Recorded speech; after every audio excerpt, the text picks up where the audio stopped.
요한복음은 이 1장을 통해서 예수님의 증인된 사람들을 통해 예수님이 어떤 분이신지를 나타내고 있습니다. 그래서 요한복음은 계속해서 우리가 그 예수님을 보라고 말합니다. 그 예수님이 어떤 분인지 보라라고 이야기하고 있는 거죠. 우리가 지난주에 보라 하나님의 어린 양이로다 라는 그 세례 요한의 증언을 통해서 하나님께서 우리에게 대속과 승리의 화목제물이신 예수 그리스도를 친히 보여주셨음을 살펴보았습니다.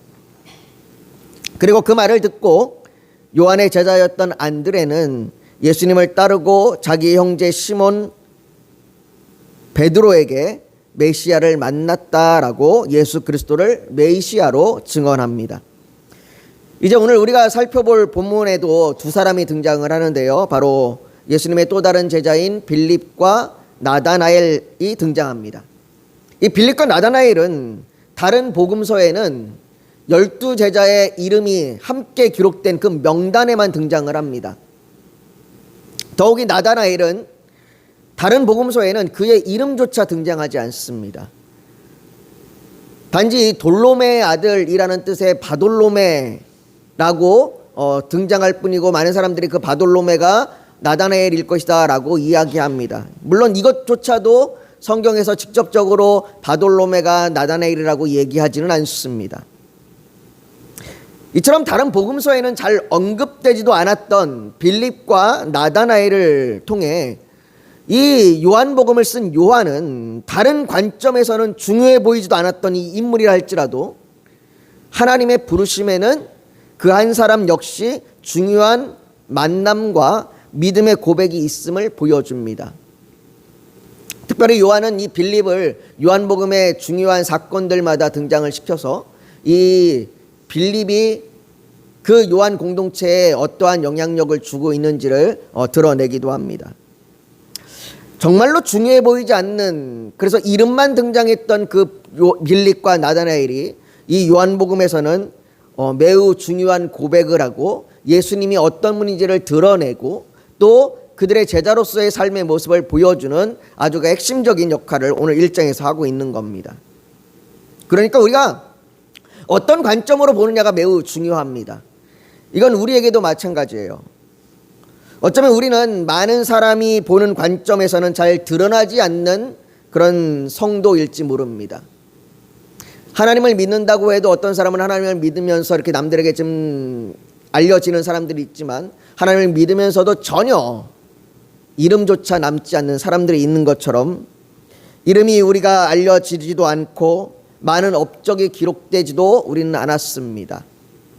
하지만 하나님께서 우리를 부르시기 위해 매우 중요한 시간을 준비하셨고 그것을 통해 우리를 부르셨고 또 우리가 믿음의 고백으로 주님을 따르게 하셨습니다. 저도 그렇지만 여러분들이 주님을 처음 만났을 때를 한번 생각해 보십시오. 어쩌면 그때가 잘 기억이 나지 않을 수도 있을 겁니다. 우리의 기억은 희미할 수 있습니다. 내가 예수님을 처음 만났을 때, 내가 주님을 처음 알게 됐을 때 그때가 어땠지? 내가 그때 어떤 고백을 했었지? 라고 우리의 기억은 희미할 수 있으나 하나님께서는 저와 여러분을 부르실 때에 하나님께서 그 모든 것을 대충 준비하지 않으셨습니다. 얘는 뭐 그렇게 별로 드러나지 않는 사람이니까 그냥 대충 그냥 만나고 뭐 그냥 가볍게 만나서 나를 따르라 얘기하는 이렇게 하나님이 준비하지 않으셨습니다. 하나님께서는 우리의 마음과 생각을 아시는 그분이시기에 가장 완벽한 타이밍에 가장 좋은 방법으로 저와 여러분을 부르셨습니다. 그때가 우리에게는 완벽해 보이지 않은 순간이었을 수 있고 그때가 우리에게 완벽한 모습이 아니었을 수도 있겠지만 그러나 하나님께서 정하신 가장 완벽한 타이밍과 가장 좋은 방법으로 저와 여러분들이 예수님을 만나게 하셨습니다. 물론 하나님께서 우리를 부르시는 방법과 그에 대한 반응은 사람들마다 모두 다릅니다. 그러나 그 모든 부르심의 중심에는 요한복음 1장에 등장하는 와서 보라라는 이 말이 있습니다. 여기에 와서라는 말이 꼭 우리가 주님께 가야 하는 것을 말하는 것은 아닙니다. 여기서 와서라고 얘기하는 것은 주님이 우리에게 오시든 우리가 주님께 가든 만남을 이야기하는 겁니다. 그 주님을 만나서 주님이 누구인지, 주님이 어떤 분인지를 보라라고 이야기하고 있는 겁니다. 요한복음은 계속해서 이것을 말하고 있는 겁니다. 너희가 본, 또 너희가 보게 될 그 주님이 어떤 분이냐, 그 주님이 어떤 분인지를 요한복음은 계속해서 말하고 있는 거예요. 예수님이 누구인지 만나고 보라고 그렇게 우리에게 말합니다. 그래서 요한복음은 그분이 어떤 분인지를 드러내기 위해서 1장에서부터 창조주이시며 말씀이시며 빛이시며 말씀이 육신이 되어 우리 가운데 거하신 분이시며 하나님의 어린 양이시요 메시아이심을 계속해서 증언하고 있고 우리에게 말해주고 있습니다. 오늘 본문의 빌립과 나다나엘도 주님을 만나는 장면은 서로 너무 다릅니다. 그러나 그들은 모두 주님을 만난 후에 주님을 보았고 자신들이 본 예수님이 어떤 분인지를 고백했습니다. 먼저 빌립의 부르심을 살펴보면 오늘 본문 43절에 이튿날 예수께서 갈릴리로 나가려 하시다가 빌립을 만나 이르시되 나를 따르라 하시니 라고 기록되어 있습니다. 예수님께서는 안드레와 베드로를 만나신 후에 성경에는 이튿날이라고 되어 있는데 이것이 정확하게 이틀인지 아니면 시간적인 이야기를 얘기하고 있는지는 두 가지 의견이 있습니다. 여하튼 중요한 것은 예수님이 그들을 만난 후에 갈릴리로 나가려 하시다가 빌립을 만나셨습니다.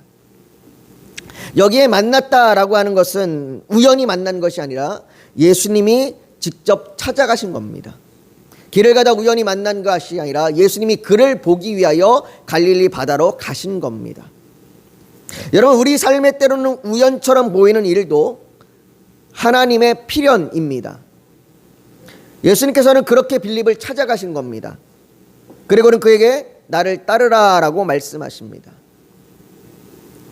여러분, 이것이 요한복음에 처음 등장하는 예수님께서 직접 부르시는 그 제자를 부르시는 장면입니다. 그리고 이 부르심에 빌립은 예수님을 따릅니다. 빌립의 부르심의 그 과정은 너무나 짧게 기록되어 있습니다. 예수님이 빌립에게 나를 따르라 얘기했을 때 빌립은 그저 적극적으로 예수님을 따랐습니다. 그리고는 45절에 빌립이 나다나엘을 찾아 이르되 모세가 율법에 기록하였고 여러 선지자가 기록한 그 일을 우리가 만났으니 요셉의 아들 나사렛 예수니라 라고 고백합니다. 빌립이 고백하기를 그가 구약 성경에 기록된 여러 모세와 여러 선지자들이 기록한, 즉 구약 성경을 얘기합니다. 구약 성경에 기록한 그를 만났다라고 얘기합니다. 이처럼 부르심을 받은 사람의 고백은 예수님이 누구인지에 대하여 증언이 되었습니다. 이것이 복음을 증거하는 아마 가장 자연스러운 모습일 겁니다. 그래서 44절에 빌립은 안드레와 베드로와 한 동네 베세다 사람이라고 안드레가 베드로에게 복음을 증거한 것 같이 빌립이 나다나엘에게 복음을 증언하는 것이 그 지역 안에서 이루어져 가는 것을 보게 됩니다. 이제 이들은 같은 지역 출신으로 그렇게 연결되어 있는 네트워크일 뿐만 아니라 이제는 복음으로 연결되는 그런 네트워크가 형성이 되는 겁니다. 사실 복음의 증언은 멀리 있는 사람이 아닌 가까이 있는 사람에게 하게 되는 거죠. 근데 사람들이 보면 멀리 있는 사람에게는, 나와 멀리 있는 사람에게는 복음을 좀 전하는 것 같은데 오히려 나와 가까이에 있는 사람에게는 복음을 전하기가 더 힘들어합니다. 멀리 있는 사람은 한 번 보고 그만 안 봐도 돼서 그러는 건지 모르겠지만 가까이 있는 사람에게는 복음을 전하는 게 더 힘들어요. 왜냐하면 우리는 내가 만난 예수님에 대하여 고백하려고 하기보다 설명하려고 하기 때문에 그래요. 내가 만난 예수님은 이런 분이셔, 난 이런 예수님을 만났어 라고 얘기하기보다 우리는 자꾸 예수님을 설명하려고 합니다.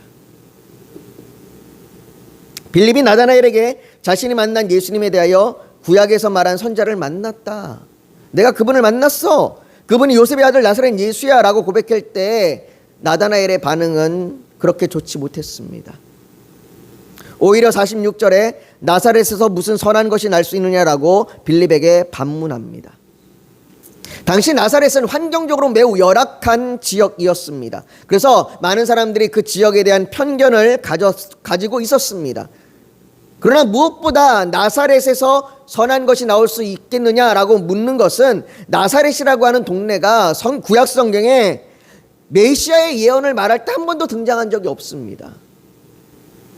만일 예수님께 대하여 베들레헴에서 온 베들레헴 출신의 예수야라고 얘기했으면 나다나엘이 다른 반응을 보였을지 모르겠습니다. 그러나 나사렛은 한 번도 예언에 등장한 적이 없습니다. 나다나엘의 말에는 틀린 말이 없었습니다.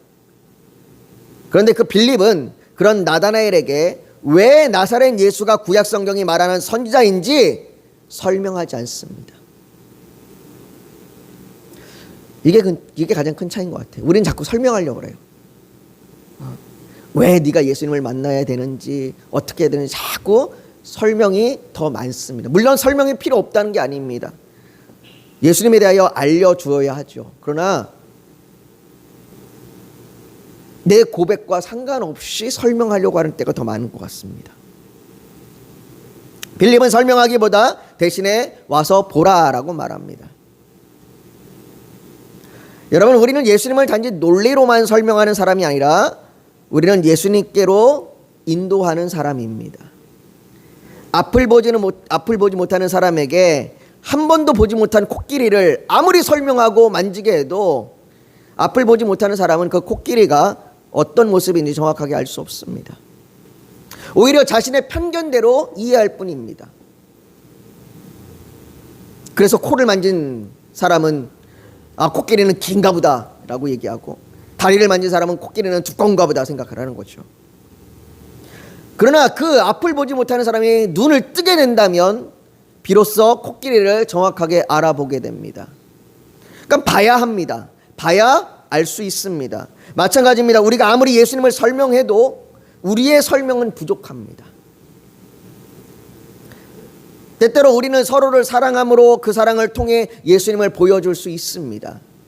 그러나 그것 또한 예수님을 완전하게 보여주지 못하고 희미하게 보여줄 뿐입니다.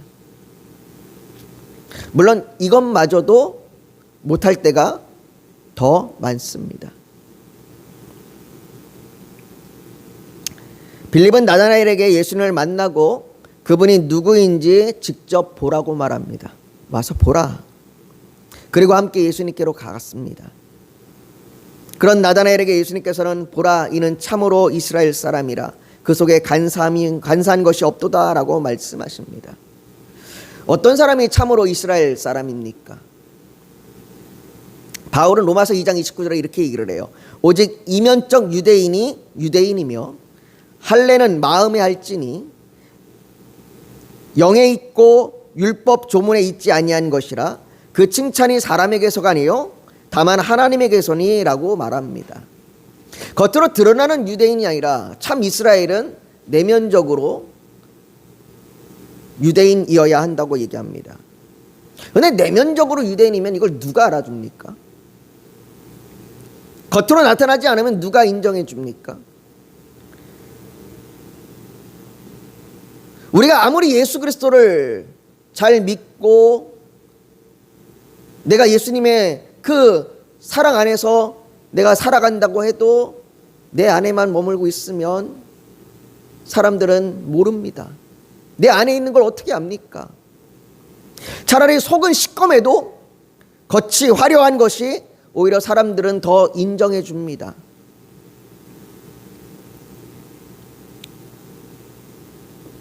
하지만 바울은 그것이 이면적 유대인이 아니라라고 얘기합니다. 참 이스라엘이 아니라라고 얘기합니다. 그럼 참 이스라엘은 누가 알아줍니까? 하나님이 하십니다. 하나님이 칭찬하십니다. 지금 예수님께서 나다나엘에게 무슨 얘기를 하고 있는 겁니까? 예수님께서 지금 나다나엘에게 내가 너를 안다고 말씀하시는 거예요. 내가 너를 안다. 다른 사람들은 너에 대해서 알아주지 않고 다른 사람들은 너를 무시하고 뭐 그렇게까지 하냐고 말하는데 너의 갈망하는 마음, 너의 얼마나 그 사모하는 마음이 어떤지를 내가 너를 안다라고 말씀하시고 계시는 거예요. 그리고는 빌립이 너를 부르기 전에 내가 무화과나무 아래 있을 때 너를 보았다라고 그렇게 말씀하십니다. 유대 문헌과 성경 말씀 미가 4장 4절에 보면 무화과 나무는요, 유대 민족의 번영을 상징하는 나무였고 그 무화과 나무 아래에서 율법을 묵상하거나 나라와 민족을 위해 기도했다고 얘기했습니다. 지금 나다나엘이 무화과 나무 아래에서 그렇게 메시아가 오시기를 갈망하며 도래하며 지금 이 상황과 이 처지와 형편 가운데 갈망하고 있었던 겁니다. 예수님이 그걸 안다는 거예요. 무화과 나무 아래에 있다는 것, 그 나다나엘이 그 무화과 나무 아래에서 이스라엘 민족과 메시아에 대한 열망을 가지고 기도했다는 것, 그것을 예수님께서 안다고 얘기하는 거예요. 네가 무화과 나무 아래에서 얼마나 메시아를 갈망했는지, 얼마나 기도하고 또 때로는 절망하며 부르짖으며 괴로워했는지, 얼마나 사모했는지 안다고 말씀하시는 거예요.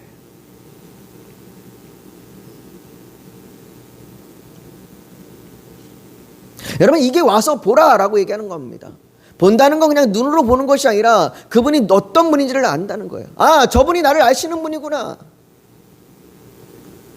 그렇게 자신을 아시는 예수님께 나다나엘은 비로소 고백하기를 당신은 하나님의 아들이시요 당신은 이스라엘의 임금이로소이다 라고 고백합니다. 사랑하는 성도 여러분, 예수님께서는 이 나다나엘의 고백에 네가 더 큰 일을 볼 거야 라고 말씀하십니다. 더 큰 일이 뭡니까?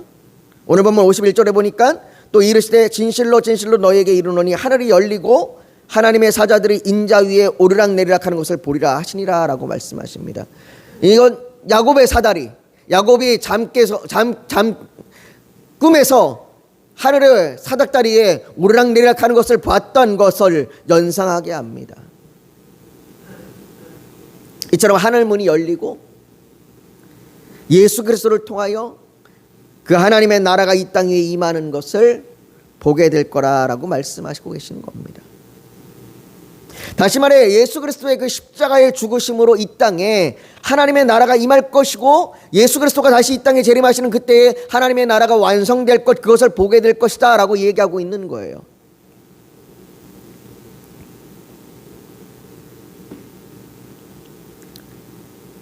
이것은 나다나엘에게만 얘기한 것이 아니라 제자들 모두에게 그리고 우리에게도 얘기하시는 겁니다.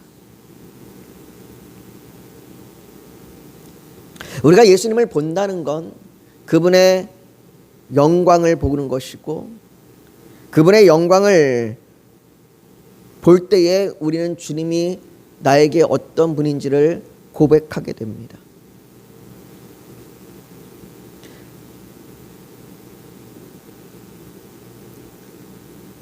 그리고 그 고백을 사람들한테 얘기할 때, 아, 주님은 이런 분이야 라고 고백할 때 그것은 사람들에게 와서 보라 라는 소리로 들리는 겁니다.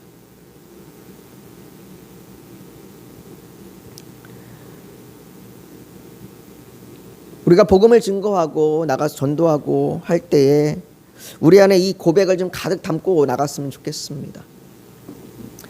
아, 내 처지와 형편과 내 상황과 지금 이 가운데에서도 여전히 하나님이 우리에게 어떤 분인지, 주님이 나에게 어떤 분인지를 내가 온 마음으로 고백할 수 있고 그 고백을 잔뜩 담아서 우리가 나아가 예수님이 이런 분이에요 라고, 단지 예수님이 어떤 그들에게 설득하기 위하여 계속해서 설명하는 것이 아니라 우리가 만난 예수님 그분을 전한 것, 그 와서 보라 라고 이야기하는 우리가 되어야 될 줄 믿습니다. 성경은 요한복음은 계속해서 예수님의 제자들을 통하여 또 세례 요한을 통하여 그분이 어떤 분이심을 우리에게 계속해서 그 고백들을 들려주었습니다. 우리도 마찬가지로 우리의 고백들을 세상에 우리가 전해야 될 줄 믿습니다. 이 시간 우리가 오늘 말씀을 기억하면서 같이 좀 기도했으면 좋겠습니다. 우리 짧은 시간이지만 하나님, 우리 안에 먼저 이 고백을 돌아보게 하여 주시옵소서. 내 안에 지금 예수님이 어떤 분인지에 대한 나의 고백이 있는지, 그리고 그 나의 고백 가운데 우리가 다른 사람에게 친히 그 고백을 흘려보내서 그들에게 와서 보라라고 얘기할 수 있도록 우리를 인도해 달라고 우리 이 시간 장치 주님 앞에 간절히 기도하며 나아가길 원합니다. 같이 기도하겠습니다. 거룩하신 아버지 하나님, 주께서 우리를 부르셨을 때에 우리가 주님을 만나 고백했던 그 고백이 우리 안에 회복되게 하여 주시옵소서. 아버지 하나님, 주님이 나에게 어떤 분인지를 고백했던 그 고백이 우리 안에 다시 한번 타오르게 하여 주시옵시고, 그 고백으로 말미암아 주를 전하게 하여 주시옵소서. 아버지 하나님, 이 교회의 처지와 형편 가운데 아버지 하나님 우리를 돌보아 주셔서 아버지 하나님 우리가 힘을 얻어 아버지 주를 증거하는 일에 다시 한번 타오르게 하여 주시옵소서. 아버지, 우리에게 구령의 열정을 더하여 주시옵시고, 우리에게 정말 아버지 삶의 아버지 처지와 형편 가운데 하나님의 아버지 그 다스리심을 인정하며 신뢰하며 나아갈 수 있도록 하여 주시옵소서. 아버지 하나님, 우리 성도를 붙들어 주셔서 아버지 하나님 우리 성도들의 아버지 삶의 어려움 가운데 아버지 하나님 그들을 만주시고 그들과 함께 하여 주시고 아버지 회복시켜 주시고 치료하여 주시고 인도하여 주시옵소서. 일어날 수 있는 힘을 주시옵소서. 아버지 하나님, 독수리가 아버지 날개치며 올라감 같이 우리가 새 힘을 얻어 아버지 일어날 수 있도록 주여 도와주시옵소서. 아버지 하나님, 우리가 하나님의 그 도우심 가운데 하나님의 다스림 가운데 있음을 알게 하여 주시옵소서. 아버지, 우리의 처지와 형편 가운데 우리가 낙심하며 절망하며 좌절하지 아니하도록 아버지 우리에게 돕는 손길을 더하여 주시고 우리를 아버지 일으켜 세워주시고 역사하여 주시옵소서. 아버지 하나님, 정말로 주께서 우리 한 사람 한 사람을 붙들어 주시고 정말로 우리의 기도 제목 가운데 아버지 하나님 함께하여 주시옵소서. 모든 것 주 앞에 올려드리며 예수님의 이름으로 기도하옵나이다. 아멘.